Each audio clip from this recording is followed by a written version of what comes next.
Milwaukee, Wisconsin, a city of quiet pride now carrying the weight of October dreams. And our center stage tonight, American Family Field. You can see the diamond, more than just steel and lights. It's where history waits to be claimed. And it may seem calm outside, but inside you could cut this tension with a knife. Every fan is leaning forward, every seat tonight, a vessel of hope and dread. And now the players take their place. Every step planned, every swing measured, and it all comes down to this. We are 444 feet away from home plate. This is MLB Leadoff, presented by Vanda Pharmaceuticals.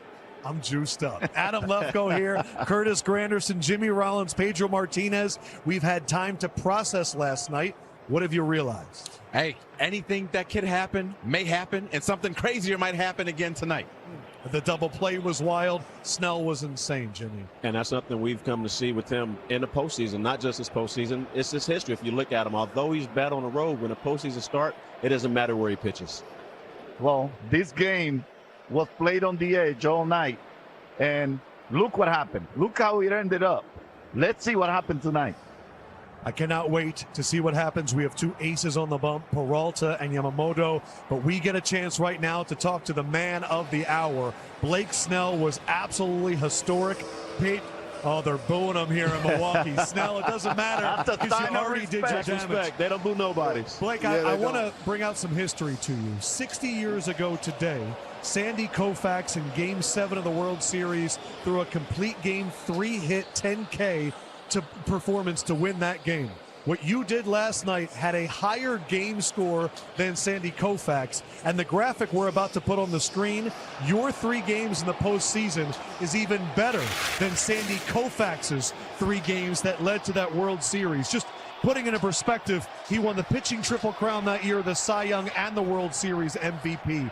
Blake, what is going on right now in your mind that is making you so dominant? Yeah, just confidence, belief. I mean, I kind of had, a couple months to get ready, and I just told myself you're getting ready for the postseason to pitch your best baseball. So, I mean, that's really it. But postseason, man, it just comes down to confidence, belief, and attacking, and knowing when to attack and when to attack out of the zone. And, yeah, but it's just confidence and belief is everything. Blake, I'm so proud of you, man, and continue to do great things in the postseason. Listen, I just want to know, when was the turning point for you where you feel like you can do these kind of things that you did last night? And when was it that it clicked for you to become that dominant guy that knows exactly when to do it and how to do it? Yeah, I think first couple years in San Diego, I was really talented, young kid in Tampa. Didn't really know what I was doing. I just knew I had good stuff. Then I went to San Diego.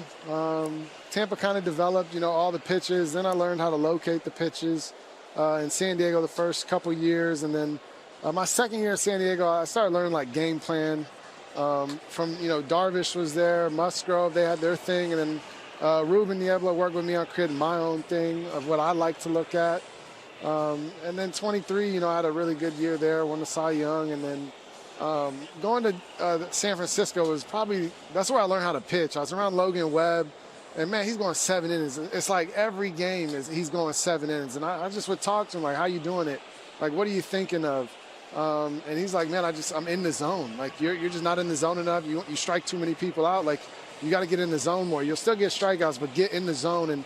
And by doing that, you're going to get, 6, 7, 8. You're going to be able to go deeper in the game. And man, that year in San Fran was so big for me, just being around Logan and really learning how to pitch.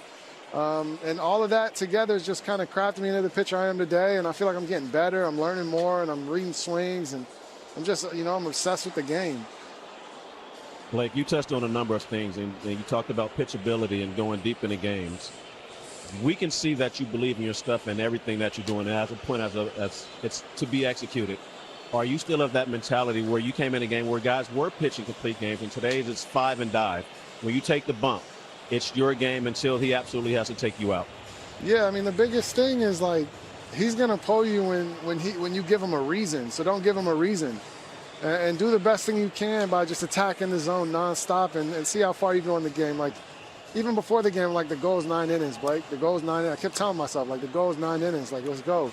And, you know, we fell short of it, but we're chasing it, and that's the most important thing.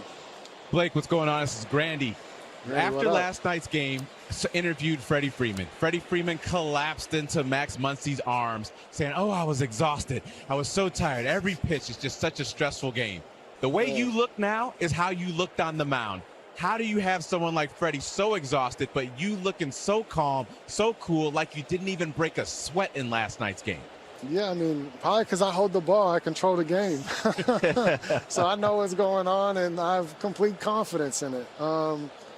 Yeah, I mean, that's probably why. Blake, this is Pedro again, and I'm curious to know, what is your point of view when you saw that the Milwaukee Brewers, even though you did what you did, were able to kind of just stay right behind you guys? Even though you dominated the entire game and they seemed so lost, they were still sniffing where you guys were and trying to get you. Yeah, I mean, I rewatched the game, and I mean, I didn't need to rewatch it. It's just the walks, you know, can't walk guys.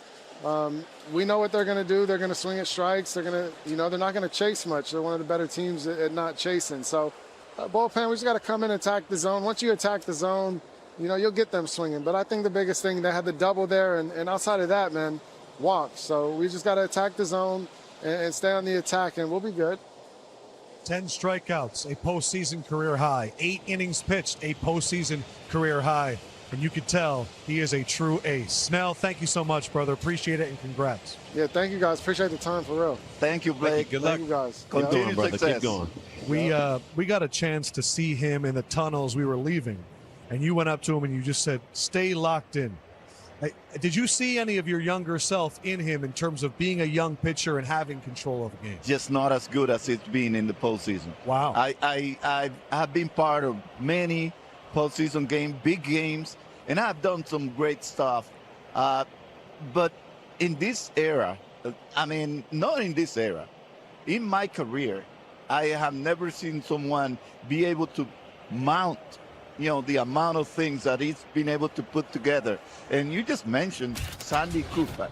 You mentioned Roger Clemens, Don Larson, Randy Johnson, Greg Maddux.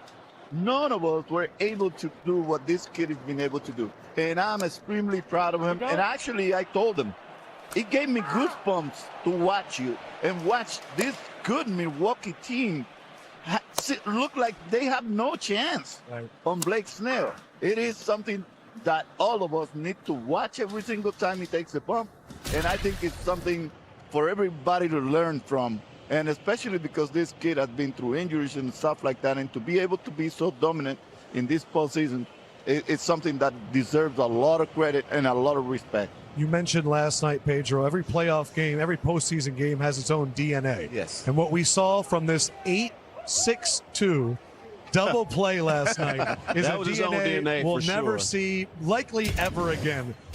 We've had chance to think about it. Teoscar said today, "I saw it when the ball hit the glove. I went, then I saw it bounce off the glove, and I reacted poorly. I messed up. It's just that simple." But this went from inches away from being a grand slam to a double play that they survived. Now that we've had time to process this, what do we think about a play that we may never see again? Well, we may not see it again, and Teoscar said it exactly right. He just messed it up there. As soon as it touches, regardless if he drops it or runs into the wall, falls down, throws it in the stands, your job is to then tag up and go home. He didn't need to go back. As soon as it's touched, that's considered trying to make an attempt to catch the ball.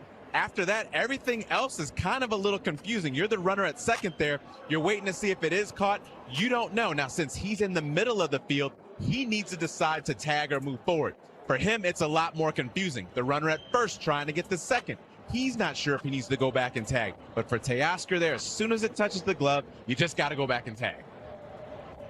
And I agree. Teoscar, he owned up to it. He didn't run away from it. I'm sure he got into the dugout and they put him over and asked what happened. He went to go see it after the game and had a chance to think about it. But I agree, Curtis. For everyone else, except for Teoscar, it's a very confusing play. Teoscar had the most simple part of it. Just tag up when it hits his glove. As you said, it's an attempt to catch. You're free to run at that point.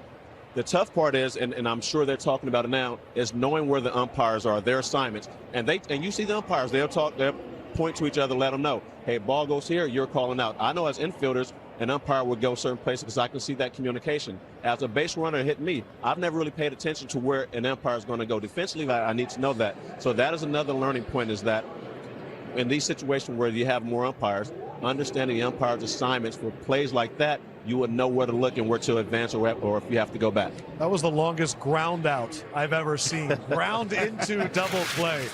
Twitter alive, if you're wondering, there's been one season where the road team went up 2-0 in both LCS, 1970. We'll see if we have history, but we have the Brew Crew out tonight. Make some noise. Sauced up and ready to go in Milwaukee. Come on now.